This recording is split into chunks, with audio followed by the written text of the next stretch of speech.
Hi everyone, welcome to beginners cooking A to Z channel. இன்றைக்கி நம்ம சேனலில் சூப்பரான இனிப்பப்பம் எப்படி செய்கிறதுன்னு பார்க்க போகிறோம். இப்போ வாங்க வீடியோக்குள்ளே போகலாம்.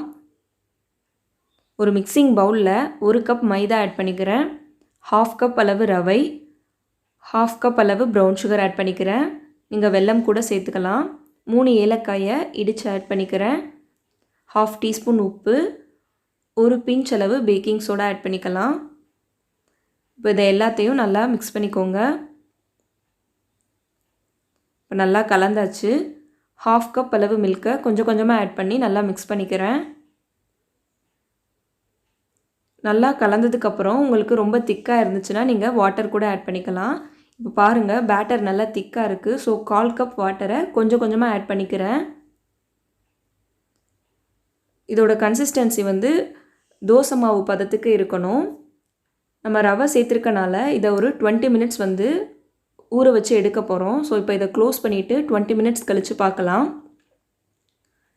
இப்போ பாருங்கள், பேட்டர் நல்லா திக்காக இருக்கும். இதுதான் கரெக்டான கன்சிஸ்டன்சி. ஆயில் நல்லா ஹீட் பண்ணிவிட்டு மீடியம் டு ஹை ஃப்ளேமில் வச்சுக்கோங்க.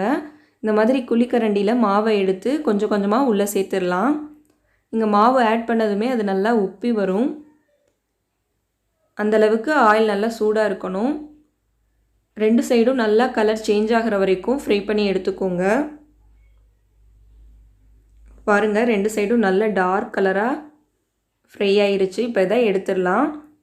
இதே மாதிரி ரிமைனிங் இருக்க மாவு எல்லாத்தையும் ஆயிலில் ஃப்ரை பண்ணி எடுத்துக்கோங்க. ஆயில் நல்லா மீடியம் டு ஹை ஃப்ளேம்லேயே வச்சுட்டு ஃப்ரை பண்ணுங்கள்.